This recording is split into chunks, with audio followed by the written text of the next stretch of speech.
Welcome to Fortnightly, or Fort Weekly if you're an American, forecast and cosmic weather with Fiona Aedgar and Craig Simpson. For more on Fiona Aedgar while you're listening, you can always go check out FionaAedgar.com and also Scorpio Moon Astro on Facebook. Of course, all the links are probably in the show notes, and you probably already know this.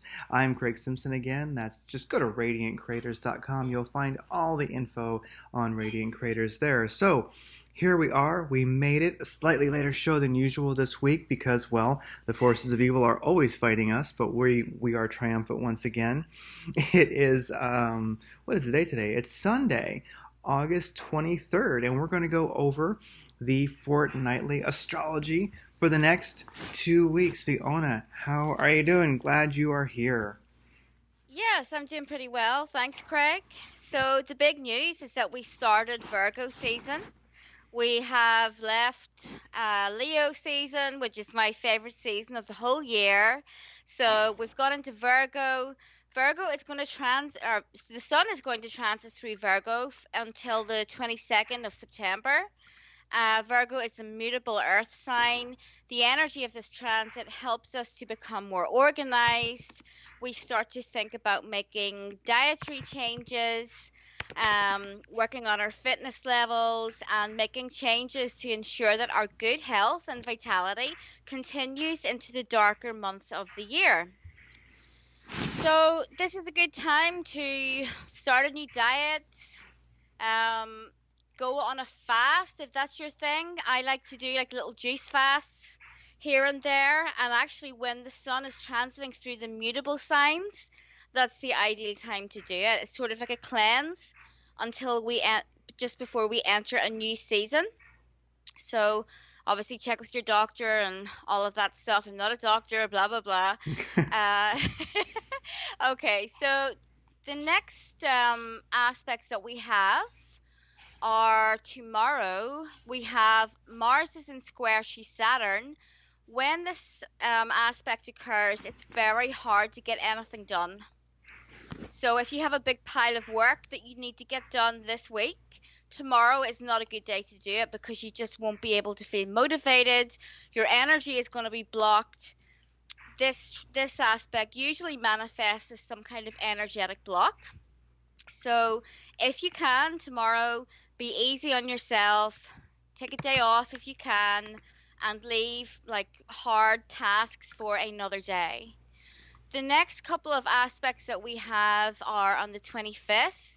Mercury, the planet of communication, is in trine to Uranus, and Venus is opposite Jupiter. So that's going to be a good day for communication, for writing, and our love lives are going to be flowing nicely on that day.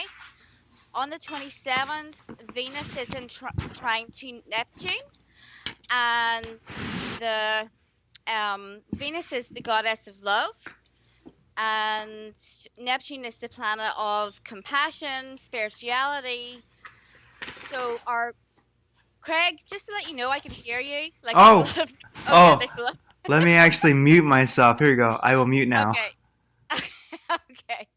So Venus is in trine to Neptune, and that's a good day for relationships, for going on a date. Our kind of creative juices are flowing nicely on that day. If you're an artist, work on some artwork. If you design stuff on the internet, you can do that. So that's a good day for creativity, also for any kind of fiction, watching movies, reading, etc. On the 29th, Mercury is in trine to Jupiter. This is a real good day for signing anything because Mercury and Jupiter are both in earth signs. This is a good day for your career. This is a good day for brainstorming ideas that are going to help you financially in the future. The next day, Venus, the love goddess, opposes Pluto, Big Daddy Pluto in the sky, and this can make your relationships fairly intense on that day, but you may experience some kind of power struggle with your partner. On the same day, Mercury is in opposition to Neptune. This can make your communications very unclear, quite foggy. Tell the truth. Make sure you don't embellish anything. Make sure you're honest and straightforward on that day. So the next aspect that we have is on the 1st of September. Wow, September already. It seems like we've just been in January for like 6 months and then we've just gone into like autumn. It's really crazy. So Mercury trine Pluto is a really good aspect for having any kind of intimate conversation with another person. You may get news that is that's good, that's going to benefit you in some way. The 2nd of September we have a full moon, and full moon in Pisces, Sun in Virgo. This full moon is quite well aspected. It makes a good aspect to Uranus, the planet of change. So, around those couple of days, you may get some information that causes a positive change in your life. You're not going to want to be restricted or boxed in around these couple of days.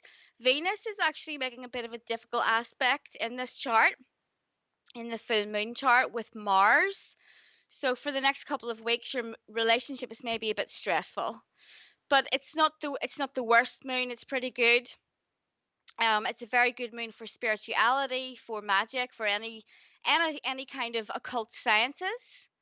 So on the same day as the full moon, Venus opposes Saturn, and the Sun is trine Uranus. So Venus opposite Saturn, again, that's a difficult relationship aspect. You're going to have the energy of this aspect for the next 2 weeks. Venus opposite Saturn is kind of a bit of a drag in terms of your relationships. Things maybe not going well. Maybe your partner is acting like the Saturn and spoiling your fun. Maybe they're being cold towards you, they're not being warm enough. That's the kind of energy that we would see when Venus is opposite Saturn. So just be careful you're not being the Saturn. Then the next aspect that we have is on the 3rd of September. Mercury is in trine to Saturn, again, good for communication. On the 4th of September, Venus is square Mars and Mercury is sextile Venus. So a bit of a mixed bag on that day. Venus square Mars can cause a bit of conflict. However, it's good for your sex life. If you're the kind of couple that are really passionate about each other, you tend to have a lot of that energy. You need to, having sex is a really good way to stop you from fighting. So then on the 5th of September, Mercury enters Libra. When Mercury is in Libra, our communications become more beautiful. We like to talk about beautiful things. We tend to have very loving conversations with others. You can smooth things over if you've been having difficulties with another person. And finally, Venus enters Leo on September 6th. So I'm super excited about that. I have Venus and Leo in my birth chart. So Venus and Leo people, they need to have fun in their relationship. It's the energy of the lioness with the goddess of love. So a Venus and Leo person is very playful, but they need to be the star of the show in their relationship. They get jealous. If you think about a lioness, well, she is not going to like another lioness coming onto her territory. So when Venus is transiting through Leo in the sky, we all become a little bit like that. So a bit of a mixed bag for the next couple of weeks, but overall pretty good. Wow, a lot going on. So the full moon, what date is that again? The full moon is on the 2nd of September, so Okay. that's a Wednesday. Okay, 2nd of September, and then Venus is opposing Saturn, and that Yeah. happens afterwards, right? That would be, what was the date on that one? Venus opposite Saturn it's actually the same day. Oh, same day. Neat. Okay. Yeah. But because it's a full moon, because this aspect occurs on a lunation, we actually get that energy in the background for like another couple of weeks.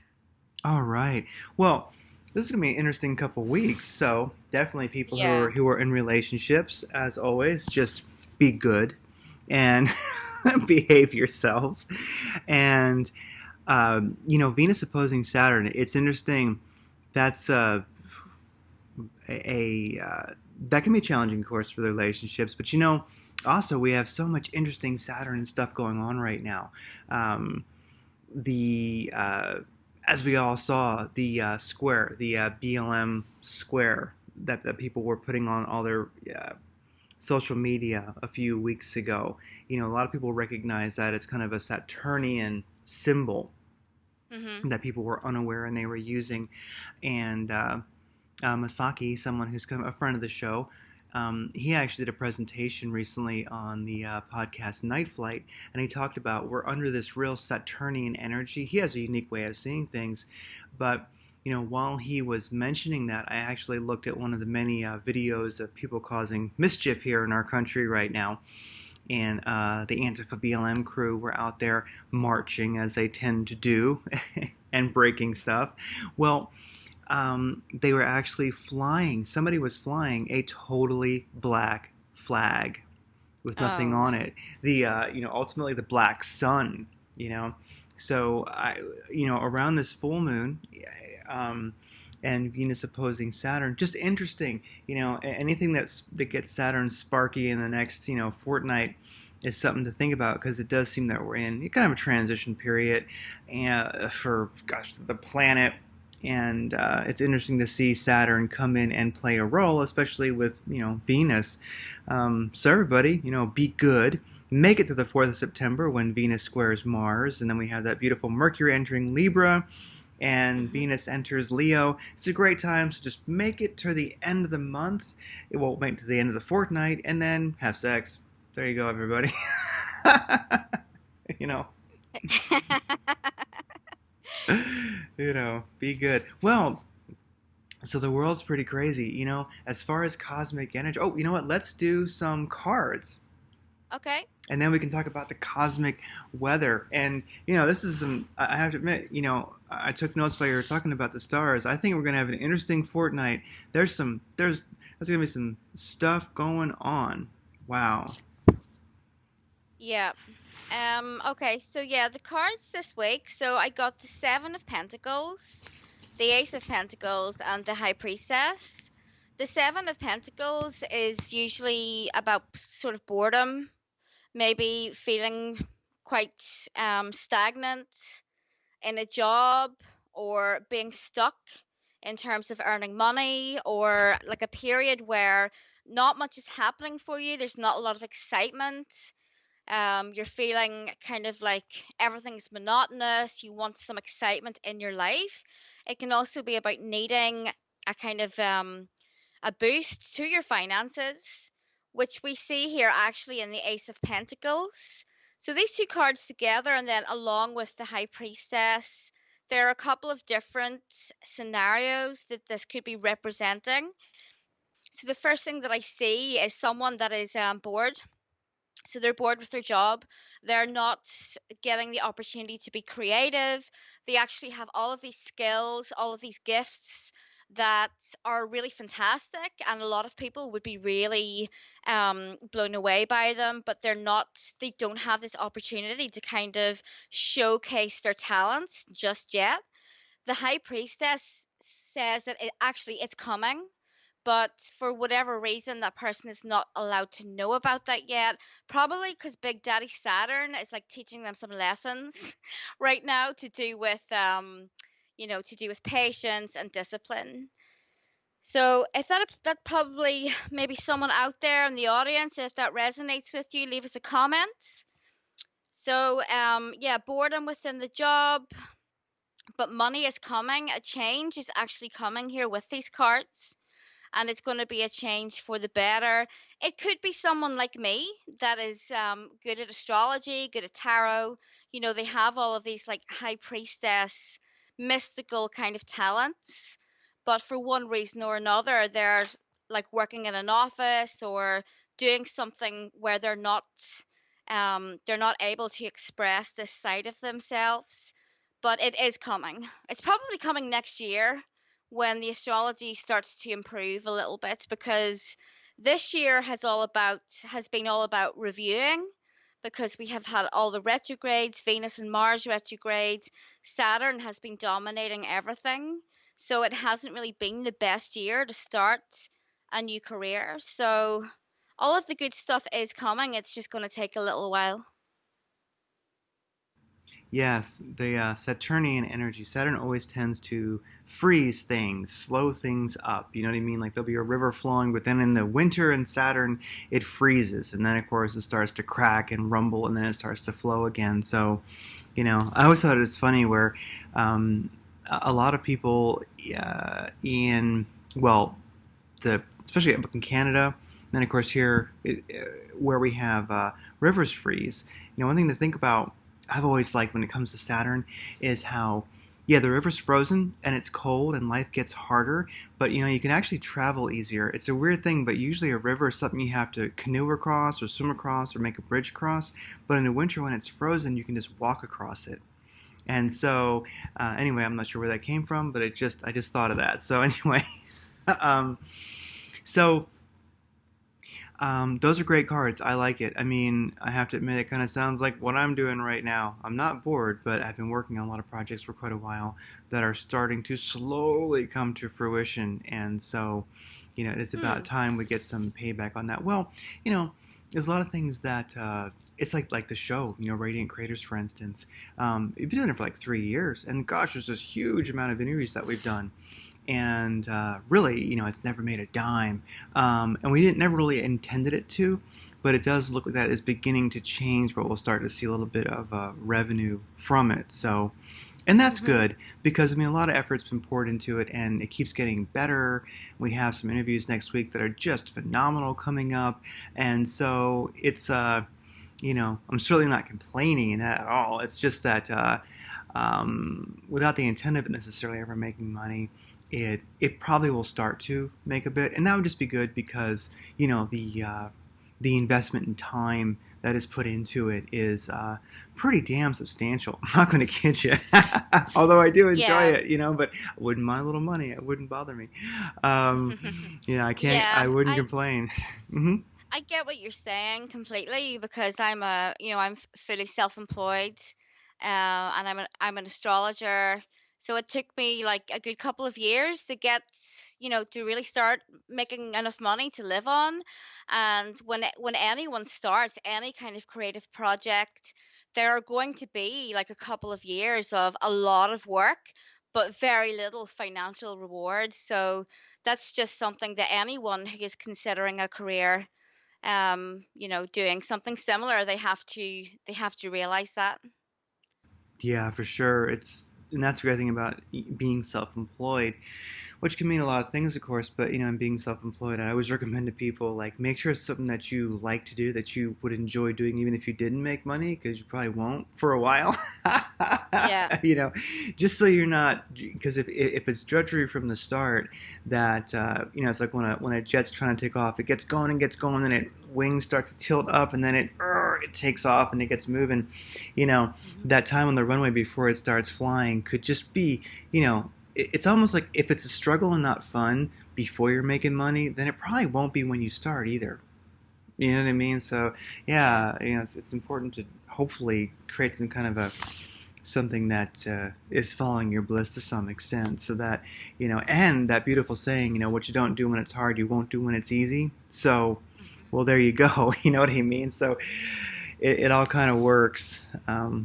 People are fortunate that can find something that they find passionate enough to do during that time until the plane gets off the runway. So, well, you mentioned Yeah. yeah, you mentioned this year feeling like it's been January the whole year. I do kind of feel like it has been January through August. I feel like this year may end up being kind of like, January through August was the first part of the year, then September through December is going to be the second part. It's almost like it had two big months, and the first one sucked, and and maybe the second one will be a little better, September through December. Well, Mars goes retrograde in September, so I don't know. Also, like, not to burst your bubble or anything, but Jupiter, let's see, I think Jupiter goes direct on, okay, Saturn goes direct in the end of September, and then Pluto follows, and then Jupiter goes direct in mid-September. So the thing about it is, those were the planets that were kind of responsible for all of this, like, worldwide, like, quarantine business. So I think some places are going to see that again.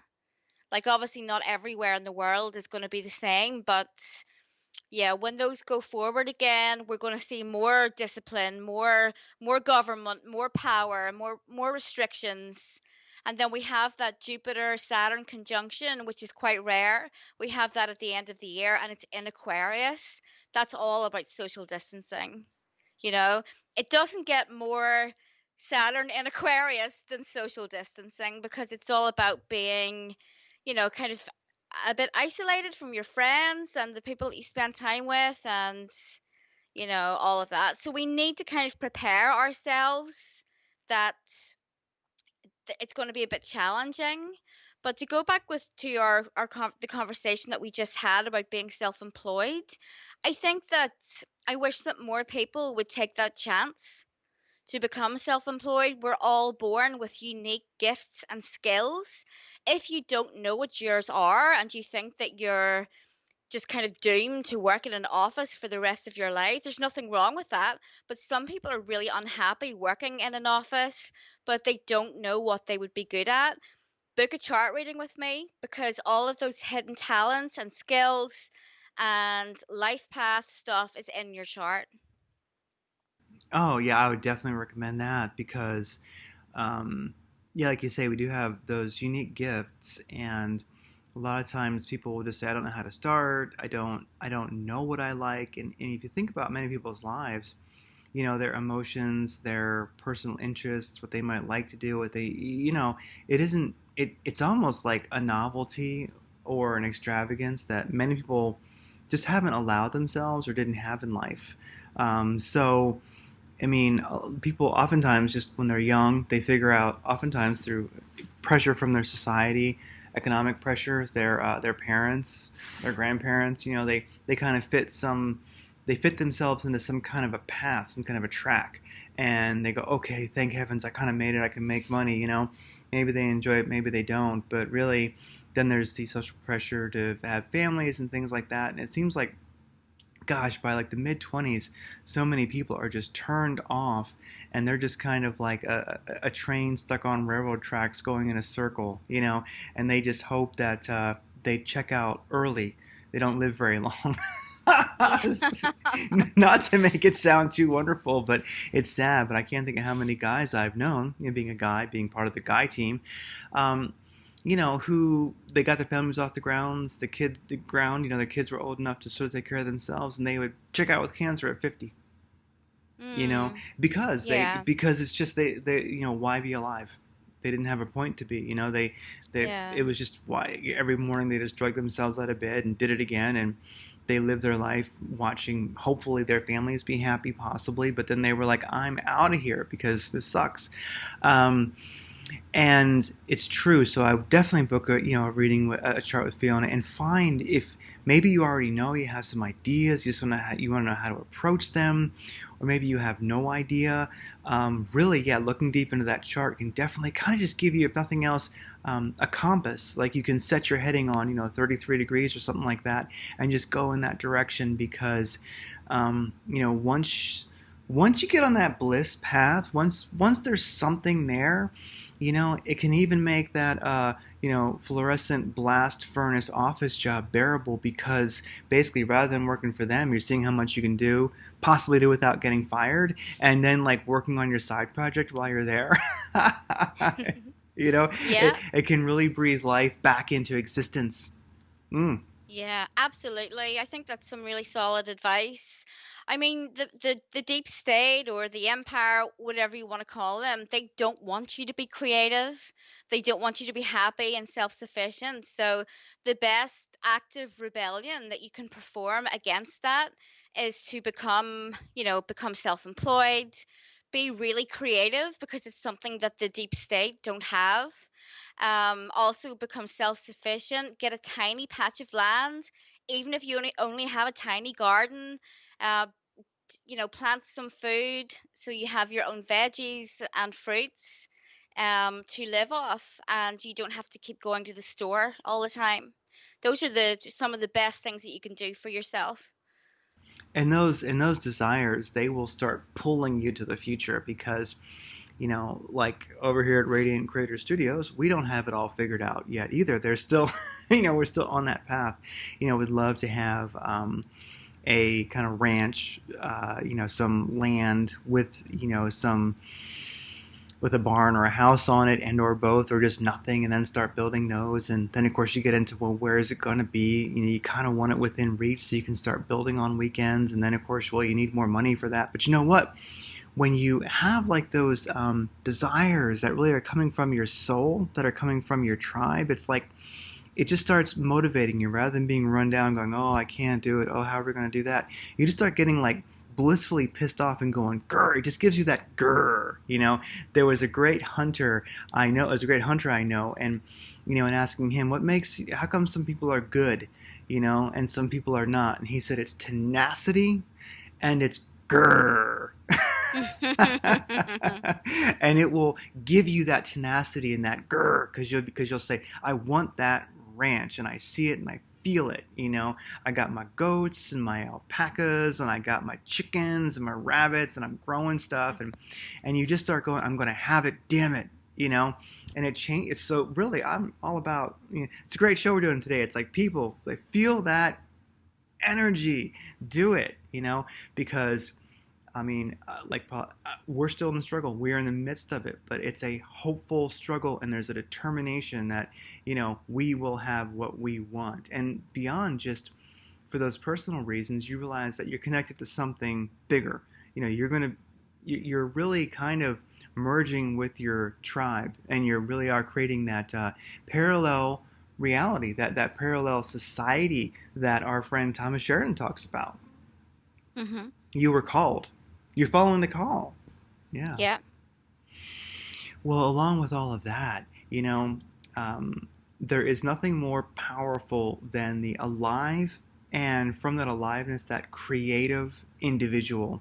And one thing I'd recommend, and I'll put it in the show notes, if people need a little bit of inspiration during this time, the amazing video that we watched, We Will Mock You. It's a remake of We Will Rock You by Queen.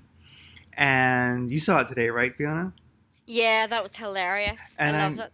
yeah, and if anybody's like, man, well, just watch it anyway. But especially if you kind of bookmark that if you need inspiration, because it is like if you're an inspired and alive, living human being, you're gonna watch this and go, man, other people get it, and the power of that creativity and the power of those alive humans.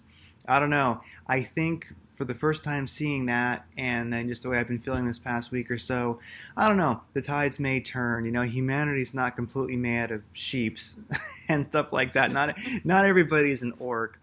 And that video, help, share that, get it out there, and share this one. Help them both go viral. Get this out there because, even though, believe me, I'm a pessimist, I'm not always that optimistic, but I think I'm starting to see some signs of humanity arising in the midst of all this bullshit. How about you?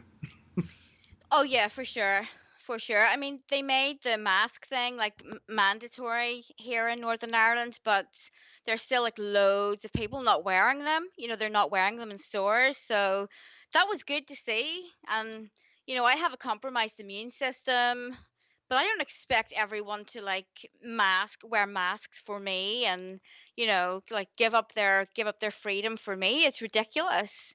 So yeah, it is good to see. So creativity, actually, when Venus transits Leo, that's going to be a really good time for creativity because Leo is actually the sign of creativity.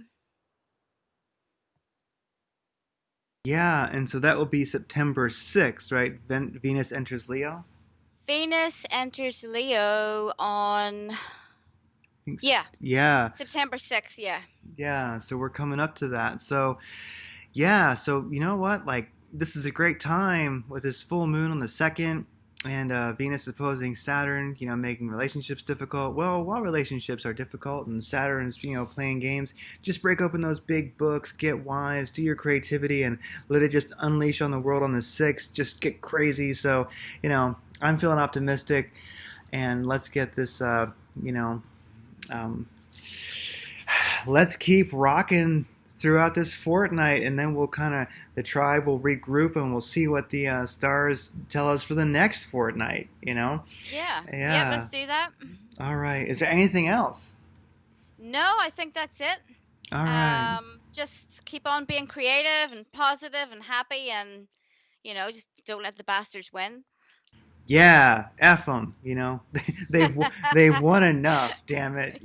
Just if anything else, just be happy to spite them. You know what I mean? And watch the video. Yeah. If you need a little bit of a boost, watch the "We Will Mock You" video. Oh my lord, it proves when you watch that, it's like yes, the power of the creative alive human. It just kicks empire and these moronical evil globalist right in the stones. Just boom, it does. It just does because the powerful, alive human beings, this tribe that is listening, man, you got so much power, and I think that we're starting to see a wave building, some power building, and don't know how it's going to turn out, but that's the way I would kind of leave this. I really do expect something miraculous in the next few weeks or months. I don't know. Because if we look at how things are, they really can't get better. But if we open our minds to experience the impossible as our normal, and kind of expect miracles, I think the globalists have a real punch in the nuts coming. I think it's coming. So on that happy note, see everybody else next fortnight. Okay, see ya. Bye bye. Bye.